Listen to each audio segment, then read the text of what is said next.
हमने पढ़ लिया है एक लाइन और एक सरफेस का इंटरसेक्शन।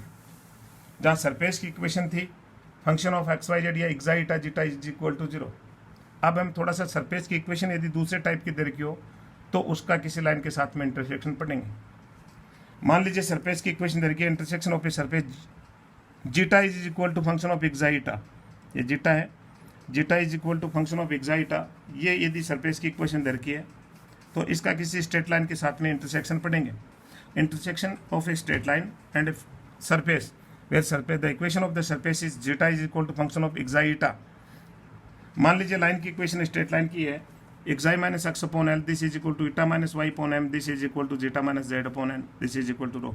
इसको हमने सरफेस की इक्वेशन को इक्वेशन नंबर 1 कह दिया और लाइन स्ट्रेट लाइन की इक्वेशन है इसको हमने इक्वेशन नंबर 2 कह दिया है।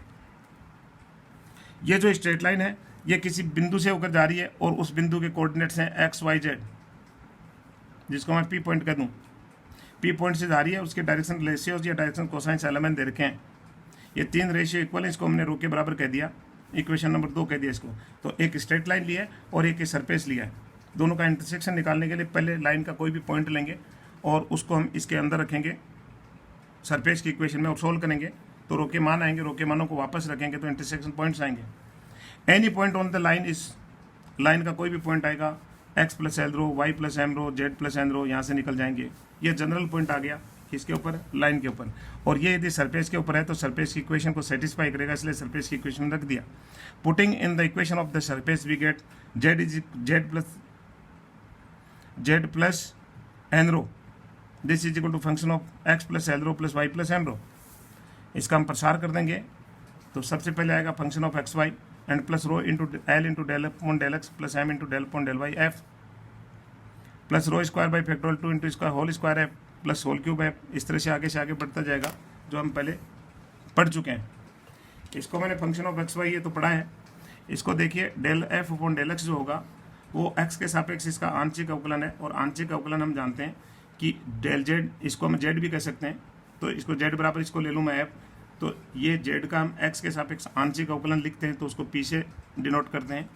वाई के सापेक्ष होता है उसको क्यू लिखते हैं। जेड का एक्स के सापेक्ष 2 बार होता है तो उसको हम आर से लिखते हैं। जेड का एक्स और वाई 2 अक्षरों के सापेक्ष होता है उसको हम एस से लिखते हैं। और वाई के सापेक्ष 2 बार होता है उसको मैं टी से लिखते हैं। ये इसको ऐसा मान लीजिए Z is equal to zeta की जगह जेड मान लो, ये रहा Z is equal to function of x Y, Z is equal to function of x Y. तो एफ का आंशिक अवकलन का मतलब है जेड का अवकलन। और इसलिए यहाँ पर देखिए जब ये एफ अंदर जाएगा तो del F upon del x आएगा। Del F upon del x को मैंने पी लिख दिया, del F upon del y को मैंने क्यू लिख दिया। इसका होल स्क्वायर खोलेंगे l square into delta 2 f upon delta x square आएगा, जिसको मैंने आर लिख दिया, आर एस टी के फॉर्म में इसको लिख दिया। तो यहाँ से एफ हट गया है एंड प्लस आगे, इसको इक्वेशन नंबर 3 कह दिया है। Where P is equal to del Z by del X, del Z by del, ये जेड ही है, ये भी जेड है, ये भी जेड है, स्मॉल जेड लिख दो, एक जैसा होना चाहिए। Then equation of the tangent plane at this will be this. Tangent plane की इक्वेशन कैसे निकालें, वो वही तरीका होगा जो हमने पहले पढ़ा है।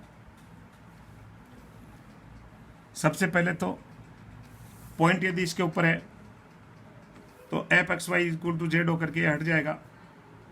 उसके बाद में रो का कोफिशिएंट 0 करें तो P L plus Q M बराबर 0। लाइन की जो इक्वेशन दे रखी है उससे और इससे एलिमेंट को हम हटा करके इसका लोकस निकालेंगे तो ये आएगा और ये इसके ऊपर टेंजेंट प्लेन की इक्वेशन होगी। रो का कोफिशिएंट में ये तो है ही, साथ में इधर भी रहेगा। ये Z is equal to function of, जब बिंदु एक्स वाई जेड इसके ऊपर है तो Z is equal to function of x Y आएगा। तो एक तो जेड लेफ्ट हैंड साइड का फंक्शन ऑफ एक्स वाई हट जाएगा। उसके बाद में यहाँ आएगा एन रो इधर आकर के रो का कोफिशिएंट बनेगा। तो रो का कोफिशिएंट हम 0 करेंगे तब rho square is equal to 0 आएगा, rho equal to 0, rho equal to 0 means line का और सरफेस का इंटरसेक्शन 2 पॉइंट कोइंसाइड करेंगे और जैसे ही 2 पॉइंट कोइंसाइड कर देते हैं उसी समय लाइन टेंजेंट लाइन बन जाती है। और टेंजेंट लाइन का लोकस जो हमने पहले निकाल चुके हैं वो टेंजेंट प्लेन होता है। इस प्रकार से टेंजेंट प्लेन की इक्वेशन आ जाती है। If the direction ratios of the inflection tangents are element then, अब इन्फ्लेक्शन टेंजेंट्स के लिए रो स्क्वायर का कोफिशिएंट भी 0 होना चाहिए। तो रो स्क्वायर का कोफिशिएंट है L square R plus 2 L M S plus T into M square. इसका मान भी 0 कर दें और रो का कोफिशिएंट भी 0 कर दें तो इन दोनों से एलिमेंट के जो मान निकलेंगे उन मानों को यदि मैं इक्वेशन नंबर 2 के अंदर रख दें नीचे, 2 डिग्री की इक्वेशन है, 2 मान आएंगे, मान लीजिए पहला मान L1 M1 N1 है, दूसरा L2 M2 N2 है, तो इसके अंदर हम इक्वेशन नंबर 2 में L1 M1 N1 L2 M2 N2 रखेंगे तो इन्फ्लेक्शनल टेंजेंट्स आ जाएंगे दोनों। ये डबल पॉइंट ऑफ कॉन्टेक्ट वाली होंगी जो सरफेस को 3 कॉन्सिडेंट पॉइंट में काटेंगी, मिलेंगी। And the inflectional tangents are the lines of the intersection of the tangent plane and the pair of planes given by this. ये इन दोनों को हम उसी से पहली इक्वेशन से हमने इसका लोकस निकाल दिया, दूसरी इक्वेशन से लोकस निकालेंगे। तो पहला तो एक प्लेन आया, टेंजेंट प्लेन है, दूसरा पेयर ऑफ प्लेन्स आएगा, इनके इंटरसेक्शन जो भी होंगे वो इन्फ्लेक्शन टेंजेंट्स होंगी जो हायर पॉइंट ऑफ कॉन्टेक्ट वाली होंगी। Thank you.